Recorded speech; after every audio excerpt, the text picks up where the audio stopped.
नमस्कार दोस्तों, स्वागत है आप सभी का न्यूज़ करसाइज यूट्यूब चैनल में। आज के इस वीडियो में हम देखने वाले हैं शिवाजी के उत्तराधिकारियों के बीच में। हम देखेंगे कि शिवाजी के जो उत्तराधिकारी हुए हैं उनके बारे में देखेंगे कि शिवाजी के बाद का मराठा साम्राज्य की जो कह सकते हैं कि जो रेखा है वो किस ओर चलती है, उसके बारे में देखेंगे। तो पूरा एक वीडियो है जिसमें हम शिवाजी के उत्तराधिकारियों के बारे में बताएंगे कि शिवाजी के बाद में मराठों का जो कह सकते हैं जो मराठा साम्राज्य वो किन के हाथों में रहता है, कैसे कैसे स्थिति बनती है कि मराठा साम्राज्य दो पार्ट में डिवाइड हो जाता है। और उसके बाद से पेशवाओं के अधीन मराठा साम्राज्य की बात हम करेंगे।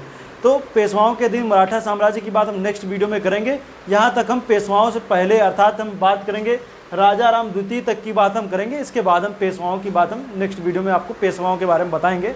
और फिर ये जो मराठा साम्राज्य का कह सकते हैं मराठा का जो मेरा वीडियो है या कहीं सीरीज है ख़त्म हो जाएगी। उसके बाद हम मॉडर्न हिस्ट्री में और आगे बढ़ेंगे और नए नए टॉपिक 1857 के विद्रोह वगैरह इन सब के बारे में आगे चर्चा की जाएगी। तो ये काफ़ी अच्छा वीडियो है, इसको समझिए और इसको आप देखते जाइए। जैसे शिवाजी के उत्तराधिकारियों की बात करेंगे तो शिवाजी के उत्तराधिकारियों की बात करें तो शिवाजी के उत्तराधिकारी दो, एक है संभाजी, दूसरे हैं राजा राम। संभाजी और राजा राम, तो शिवाजी की मृत्यु 1680 में हो जाती तो उत्तराधिकारी को लेकर के देखेंगे तो शुरुआत में राजा राम को उत्तराधिकारी बनाया जाता है।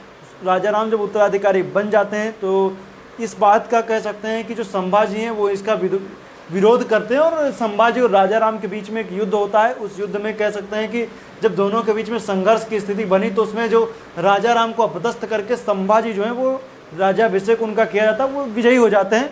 और यहीं पर आप देखिए जब पहले राजा राम को राज्याभिषेक हुआ, राजा राम के राज्याभिषेक के बाद में संभाजी और राजा राम के बीच में युद्ध हुआ। इसमें क्या हुआ, उत्तराधिकार के युद्ध में कहते थे संभाजी फिर जो है वो विजित हो गए। और संभाजी जब विजित हुए तो उन्होंने क्या किया कि राजा राम को क्या किया, बंदी बना लिया और कैद कर लिया। तो राजा राम और संभाजी एक सौतेले भाई थे, ये भी याद रखिएगा। संभाजी जब 1680 में ही संभाजी जब बन जाते तो इनकी जो पत्नी है वो है कौन है, यशुबाई इनकी पत्नी है। माता का नाम साईबाई है। इनके काल में आप देखेंगे तो अष्टप्रधान में विघटन हो जाता है। लेकिन उस टाइम पे और देखेंगे तो इन्होंने क्या किया, अकबर को संरक्षण प्रदान किया। तो अकबर कौन अकबर है, थोड़ा सा इसका कारण जानिए। औरंगजेब का पुत्र है अकबर। जान रहे औरंगजेब के कौन कौन से पुत्र थे, मुअज्जम, आजम और कामबख्श, 3 पुत्र थे। उसमें भी आप देखेंगे तो एक पुत्र और था जिसका नाम था अकबर।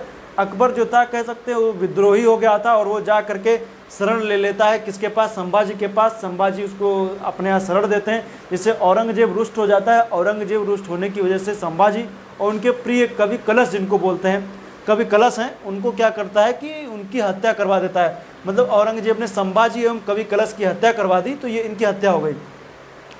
अब इसके बाद की कहानी कुछ ऐसी बनेगी कि अब राजा राम को मैंने बताया ना कि संभाजी ने उनको बंदी बना लिया था। अब राजा राम हो गए रिहा। जैसे ही राजा राम रिहा होते हैं और 1689 में इनका राज्याभिषेक किया जाता है। रायगढ़ में राजा राम का राज्याभिषेक हुआ।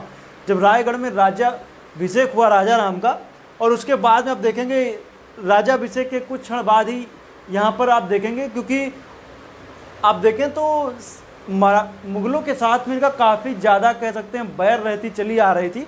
और उसी दौर में आप देखेंगे तो चूँकि अभी औरंगजेब ने संभाजी को कह सकते थे उनकी हत्या की थी और राजा राम जो है वो उत्तराधिकारी बन गए।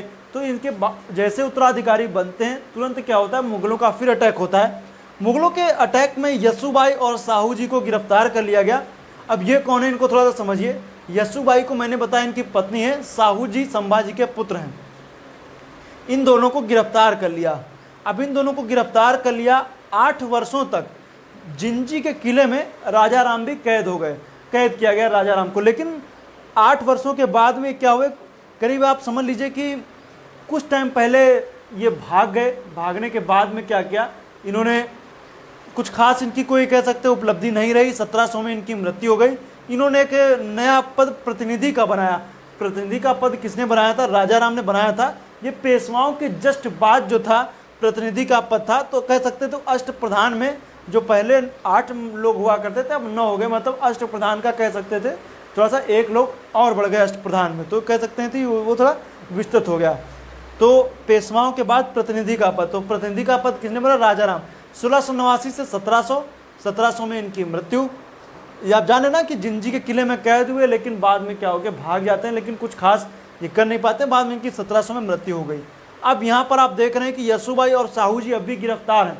औरंगजेब ने इनको गिरफ्तार तो किया था, लेकिन इनको पूरी तरीके से पूरा सम्मान दिया था। अब देखें तो साहू जी को राजा की उपाधि भी दी थी, लेकिन ये मुगलों की कैद से बाहर नहीं जा सकते थे। मतलब ये रहेंगे मुगलों की कैद में ही, मुगलों की कैद से बाहर नहीं जा सकते हैं, बाकी ये अंदर वहाँ पर रहने के लिए स्वतंत्र हैं, लेकिन रहेंगे कैद में ही।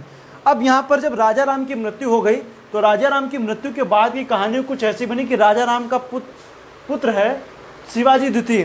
तो राजा राम की पत्नी जो है ताराबाई, वो अब चूंकि शिवाजी द्वितीय जो है वो अल्पवयस्क है, जब शिवाजी द्वितीय अल्पवयस्क होने की वजह से वो उसकी संरक्षिका बन जाती हैं, और संरक्षिका बन करके क्या करती हैं, उनके साथ में संरक्षिका बन करके शासन चला रही हैं।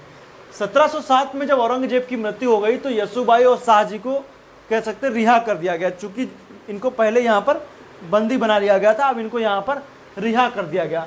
अब जब शिवाजी जो है शासन प्रशासन चला रहे शिवाजी द्वितीय, और साहू जी को रिहा कर दिया गया, जब साहू जी को रिहा कर दिया गया तो साहू जी वर्सेस ताराबाई के बीच में एक युद्ध होता है, जिसको हम बोलते हैं खेड़ नामक स्थान पर युद्ध हुआ, जिसमें ताराबाई की क्या हुई, पराजय हो गई। ताराबाई की पराजय होने के बाद में होता यही है कि ताराबाई जो है वो दक्षिण में कोल्हापुर चली जाती हैं। अब थोड़ा सा और हम आपको बताते हैं कि अब दक्षिण में कोल्हापुर जब चली गई, दक्षिण में कोल्हापुर जाने के बाद में आप देखेंगे तो साहू जी जो हैं उनको राजाभिषेक उनका होता है, और यहीं पर आप देखेंगे 1707 में ताराबाई जो कह सकते थे ये संरक्षिका बनी हुई थी, वो 1707 में साहू जी के उनका राजाभिषेक और राजा घोषित किया गया साहू जी को। अब 1707 में ये बनते हैं, लेकिन 1708 में इनका राजाभिषेक किया गया। इन्होंने एक नया पद बनाया, सेना करते का पद। सेना करते का पद जो है वो सृजित किया गया, और जिसको सेना करते के पद में इन्होंने बालाजी विश्वनाथ को इन्होंने क्या किया, सेना करते पद पर नियुक्त किया। लेकिन 1708 में इन्होंने सेना करते के पद पर नियुक्त किया, लेकिन 1713 में इन्होंने उनको पेशवा बना दिया, और पेशवा बनाने के बाद में ये पद क्या हो गया, वंशानुगत हो गया। मतलब 1713 में पेशवा का पद वंशानुगत हो गया। अब जैसे मैंने बताया ना, सेना करते का मतलब सेना को संगठित करने वाला। अब चूंकि मैंने अभी बताया था कि ताराबाई दक्षिण में कोल्हापुर चली गई थी, तो यही से मराठा साम्राज्य जो है दो पार्ट में डिवाइड हो गया। ये मैंने पहली वीडियो में बताया था। उत्तर में सतारा में साहू जी, दक्षिण में कोल्हापुर में शिवाजी द्वितीय का दिन क्या है, शासन चल रहा है। शिवाजी द्वितीय ना, जिनके संरक्षिका ताराबाई है, वही। यहीं पर एक वरना की संधि होती है, जो वरना की संधि में कह सकते हैं एक अप्रूवल मिल गया कि अब ये क्या होगा कि ये जो दक्षिण में कोल्हापुर में शिवाजी द्वितीय रहेंगे और उत्तर में साहू जी रहेंगे। तो वरना की संधि के संबंध में मराठों के विभाजन जो इसमें वो हो गया। लेकिन आगे चल करके शिवाजी द्वितीय की जब मृत्यु हो गई तो उनका कोई उत्तराधिकारी तो था नहीं। इस तरफ जो था सतारा वगैरह में साहू जी के अधीन, पूरा पेशवा के अधीन जो है मराठा साम्राज्य पूरा पेशवा के अधीन आ गया। लेकिन जो ये थे, इनका अभी भी दक्षिण में ये अलग स्वतंत्र शासन कर रहे थे। राजा राम द्वितीय का कोई पुत्र तो था नहीं, मतलब शिवाजी द्वितीय का कोई पुत्र था नहीं, इसलिए उन्होंने उनके उत्तराधिकारी कह सकते थे कि मुँह बोले उत्तराधिकारी जो थे, तथाकथित उत्तराधिकारी राजा राम द्वितीय को नियुक्त किया। राजा राम द्वितीय उत्तराधिकारी बने, और 1750 में राजा राम द्वितीय ने संगोला की संधि की पेशवा बालाजी बाजीराव के साथ में। पेशवा बालाजी बाजीराव के साथ में इन्होंने संगोला की संधि की। कब की? 1750 में। और इस संधि में ये बात का जिक्र हुआ कि जो पेशवा हैं वो वास्तविक नेता होंगे मराठा साम्राज्य के। ये संगोला की संधि से निर्णय हुआ, और कह सकते हैं कि मराठा साम्राज्य फिर आपस में एक संयुक्त बन गए।